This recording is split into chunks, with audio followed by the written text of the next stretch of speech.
You are submissive and you use your submission as an escape from your life, as a way to hide from the constant feeling like you are failing, a constant feeling of collapse, then this video is for you. So I have a video that's going around recently that basically calls out submissives who use their submission as an identity, as a way to cover up from the constant feeling of failure. Because the idea of another person taking complete control of their life, of their decision making, of basically all of the adulting, and then for them to just be in sort of the back seat the idea is orgasmic. And so like, oh, well, I identify as submissive, so I don't have to change these patterns in my life. Yeah, okay. No, that's fucking bullshit. And I'm gonna call you out. So this video, I got a lot of feedback. Basically, okay, I feel attacked. You like hit me in the gut. Like that's exactly what's happening. But what do I do? If this is true and I'm having an emotional reaction, so it must be true, where do I go from here? What do I do? So in this video, I'm going to give you 5 tips, cute little internet-friendly 5 tips of where to go from here. Recognizing, well, fuck me sideways, I do use submission as an excuse, as a way to hide, as a way to escape my constant feeling of collapse. So, first of all, I also want to say, I do not discount, I do not undermine. The intention of this video is not to undermine these feelings. Because you, whoever you are, might have actually experienced deep amounts of trauma in your life. You might have had a very not okay childhood. Or you might have mental illness, or you might have struggled with previous addiction or are an addict. All of these things are very real, and I take them very seriously. However, this is about moving from being a victim into being a fucking survivor. Okay, I used to work at a rape crisis counseling center. And so I'm very, very, very attuned with what it means to start your journey as a victim. These things happen to me. But life happens to me. Perpetrators happen to me. And then move into, with hard fucking work and a life of commitment, of healing, move into the identity of being a survivor. Okay? And that is where you have survived something. And that is what this video is about. It's about understanding what is yours to work on and understanding what it means to use the gorgeous, profound, sacred, delicious, playful, orgasmic nature of kink and the relationships that you have built in your kink communities as a tool for intentional healing. Because honey babes, you already have so many tools at your disposal just by being kinky. It's all right there for you. You just have to dive in with intention, okay? Okay. So, step 1, make a commitment. Make a commitment. You cannot do this work. You cannot move from victim to survivor unless you put a stake in the ground and you say, you know what? I'm done. I'm done with these patterns. I'm done with this constant feeling of failure. I am going to do what it takes to live a different life. A life that I choose. Not one that happens to me. Not one that I'm bracing against all of the time. So the first step is intention. Now, really important things for this is to know that you do not have to do this alone. I have notes here. I'm looking at them. You do not have to do this alone. So one of the first thing is ensuring that you have accountability. which is gather your favorite people around, gather your kink partners around and say, look, this is what I'm experiencing, and I'm going to do things differently. I'm going to also know that progress is not linear. Progress is a 4-dimensional thing, backwards, upwards, in, out, right? But if you're so do not think that like you take a step and you're going to stay there. But know that you're on the path. It's just not going to be linear. So letting your people know, your kink partners, your dom know, hey, this is what I need to work on.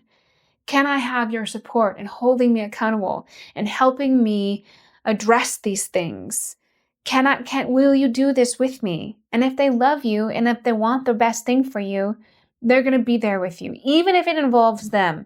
Because if you make it about yourself, you're not, and even if it's the pattern that's playing out with them, if you make it about yourself, I need to be better.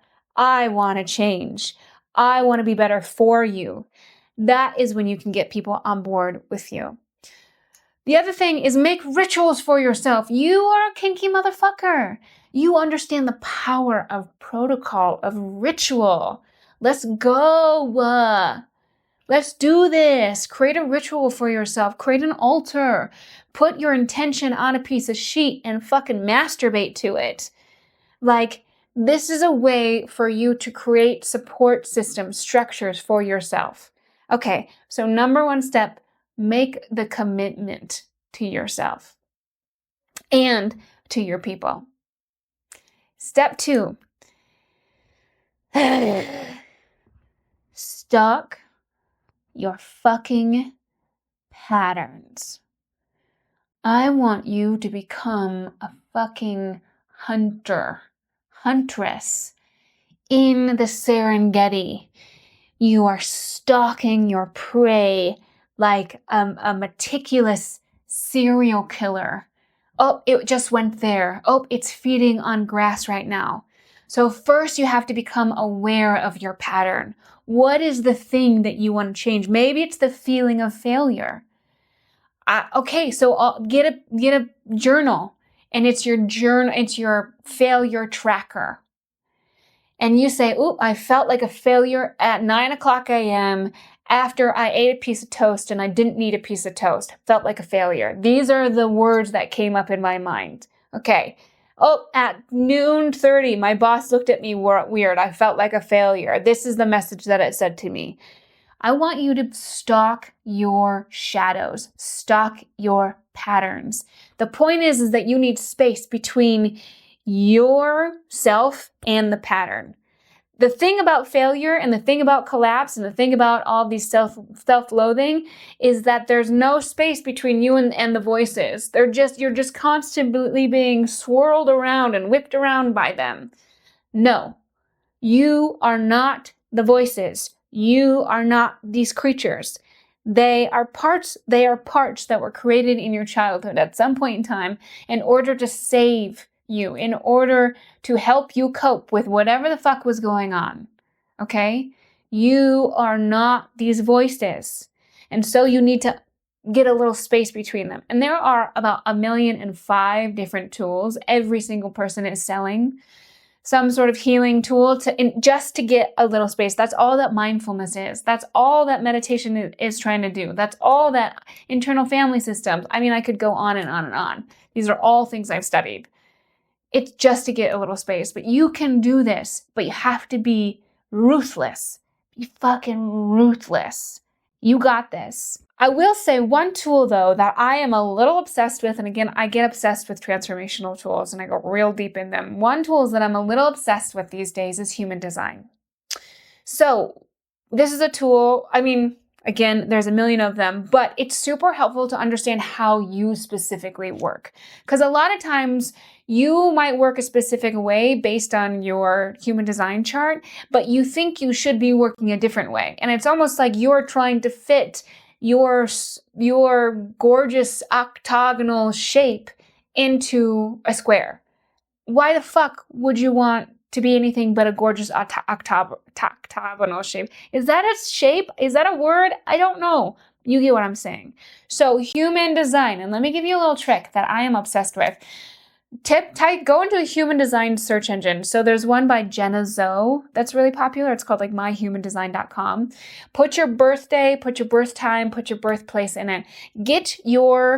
It will spit out your human design, take that information and put it into ChatGPT. Now, ChatGPT, okay, I'm going on a side tangent now. ChatGPT uses way too many resources. Actually, it's very, very bad for the planet. However, so use it very intentionally, because AI is an amazing tool. So put all of that information in ChatGPT and then do like a therapy session with ChatGPT where you're like, what does it mean that I'm an emotional manifester? What does it mean that I'm a projector? What does it mean that I have sacral authority? What does it mean that I have a split definition? And literally just do a whole like back and forth with ChatGPT. It is mind blowing. It has changed my life. And I just see the ways when you live in your human design, like, so much frustration falls away in your life because you have a specific signature. Okay, that's like a little caveat, one tool that is beautiful. And then once you have all that information, then find an amazing person to help you sort through that. Again, like a Therapeutic Dominatrix or someone who specializes in human design. Okay, great. Step 3, know how to resource yourself. I understand at the beginning of this video, I just kind of called you out for using kink as a way to escape. And as a way to hide and as a way to basically not intentionally.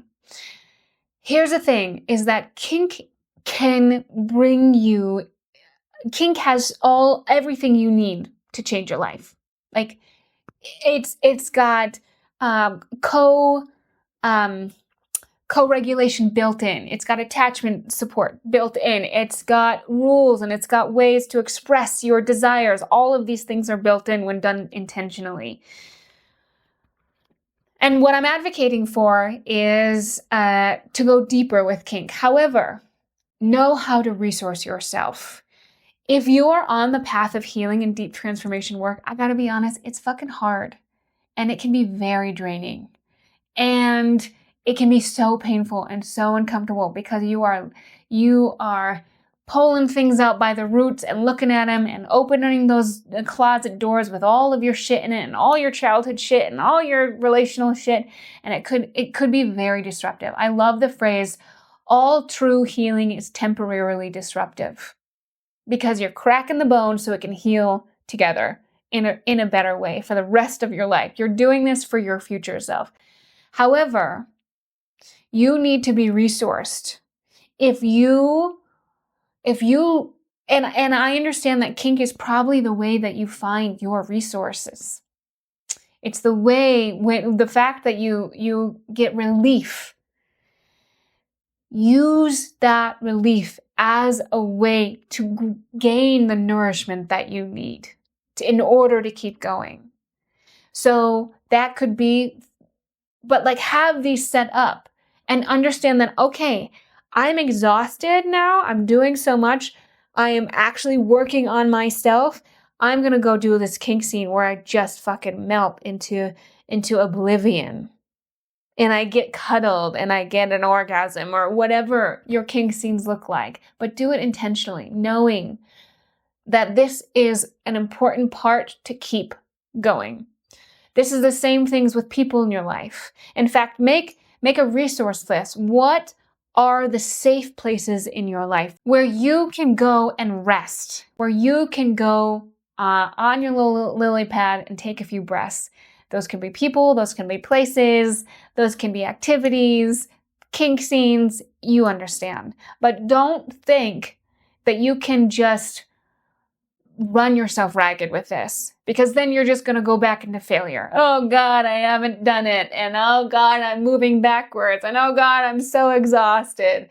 As soon as you start to get resentful of this journey, that's a huge smoke signal that you need to resource yourself and you need to rest so that you can go back in to the fucking Serengeti, fucking bloodthirsty as fuck. Step 4.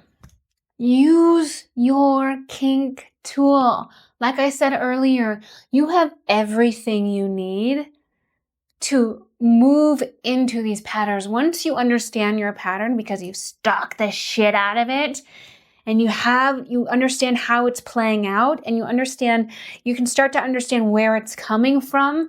And once you have, and again, like I think of it as almost like creating one of those serial killer boards with like pictures and places and maps and like weird post-it notes and like string that's going from one sticky tack to another. You know what I mean? Like once you start to understand, like, okay, this is what's happening, then take that into your kink scene. Find somebody that you trust, who's attuned, who's grounded, who themselves has done a lot of work. Find a partner and then say, okay, this is my pattern. Help me create a scene. Help me create a scene where we can actually go into that pattern.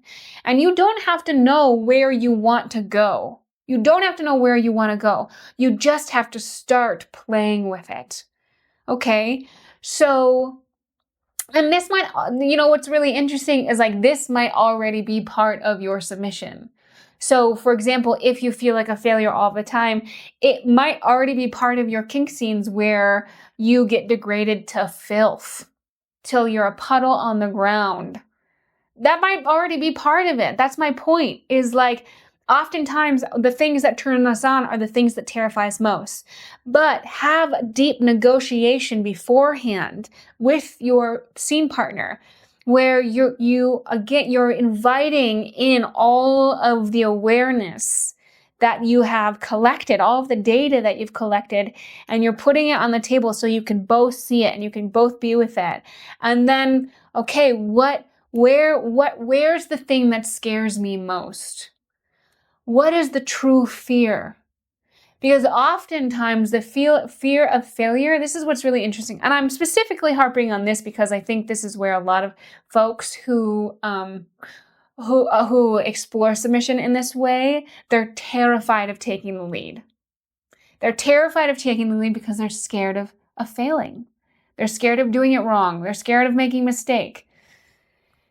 So, and what's really interesting is, I'm gonna say something and I'm kind of give it away, and this might be where you're coming from, this might not be where you're coming from, is that oftentimes the thinking that you're a failure all the time is actually a way of being in control all the time. And you might be thinking like, what the fuck? Because there is so much certainty in failure. You never have to guess if you're going to succeed or not because you always know that you're going to fail. Ugh, how genius! You always get to be in control because you're always going to not do it right. You're always going to say the wrong thing. You're always, what gorgeous, insidious way to always be in control. So much certainty in failing, so much certainty in collapse. Or you're always going to shrink. You're always going to be like, oh, I'm so sorry, I done it wrong, because you know exactly where you belong. There's actually significantly less certainty of thriving, of knowing how to dance with life. Because it requires a lot more flexibility. It requires a lot more adaptability. So something to noodle on. But go find the thing that's actually terrifying. And then go into it. Make a scene around it. And again, that's the thing that's so amazing, is this is the way why it's sort of like approaching Medusa, is because you have your safe words. This isn't real life. This is a kink scene. You are setting this up on your own terms. There's a reason why, if you might have heard this of people who have experienced sexual assault wanting to recreate their assault in a kink scene. And it's because it's on their terms. And when it's on their terms, they can find the pleasure in the fear. Because for example, like if you experience a sexual assault and then all of a sudden all you have is rape fantasies, it's because your body is trying to alchemize, is trying to transform that way to get control back. That's why kink is so amazing. Because it's like the subconscious like mechanisms that's actually trying to get you back into a place of sturdiness when control might have been taken away from you. Okay, so that's what I'm saying about using kink in the same way. Now, I do virtual sessions. I do all kinds of sessions. I have so much content. Like, look at my content for more tips and tricks on how to do this, because it can feel overwhelming, but it's so real. I do it with clients all the time, and it's so powerful and joyful and fun and pleasurable when you have a container that can hold you. And also you get aftercare. Say something does trigger you. Say something like, instead of just going into the feeble position, like in the corner of your closet at your work or underneath your desk, you have another person there to help you regulate. How amazing. How amazing. I love kink so much. All right, step 5, last step. This one is going to be hard for a lot of you submissives out there. I'm not going to lie. You're going to want to sit down. This is probably going to trigger and challenge the fuck out of you. Are you ready? Are you ready? Unclench your butthole. Okay.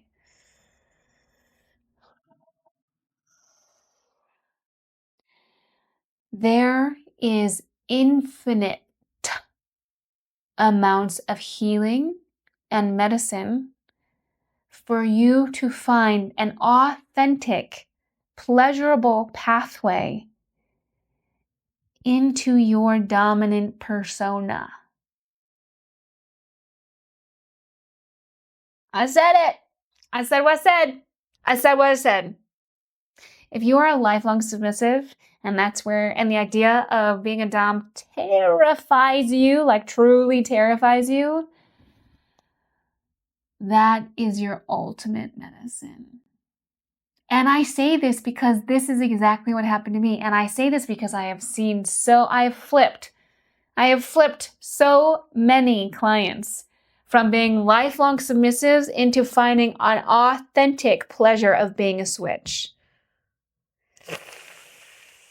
Woo, woo. And then clients then are just like, come alive, because they found what it means to find pleasure in creating their own universe, pleasure in making decisions, pleasure in identifying what they want, and also pleasure. And sometimes it's coming from the perspective of finding an authentic dom and recognizing it lights up other submissives. And so it could be just the pleasure of serving, but finding your authentic neural networks of like, oh my God, that was fun. Whoa, that was really fun. Whoa, that was wild. It is there, I promise you. I promise you. And I'm going to plug my own shit because why not? Also, because I just laid it out for you, is that I have a course, tis free, called Meet Your Inner Dom. And it is the authentic pathway of finding just that. There are solo exercises there. There are exercises to do with a partner, whether that's your kink partner, platonic or not platonic. But it's these little exercises to start finding, okay, how in the world would I ever enjoy being a dom, enjoy making all the decisions? This process changed my life. And now I am an authentic switch, and I fucking love it because it gives me the power to meet the moment with whatever the moment needs. It puts me in the position of listening and being attuned and not being in certainty, but actually responding authentically with a strong spine and an open heart. I can dom the shit out of somebody, and I can also melt. I can also melt into sweet, glorious submission. This is what I want for you. You don't have to live You do not have to live in this feeling of worthlessness. You do not have to be on your deathbed looking back at your life and being like, well, I did that. You have so many opportunities in front of you. Everything is waiting for you to step into your life. Choose your life. And I'm here for you. Believe it or not, I might just be a stranger on the internet, but I want this for you. So make the commitment. And subscribe. And put a thing in the comments. Let me hear from you. Let's do this. Let's fucking go.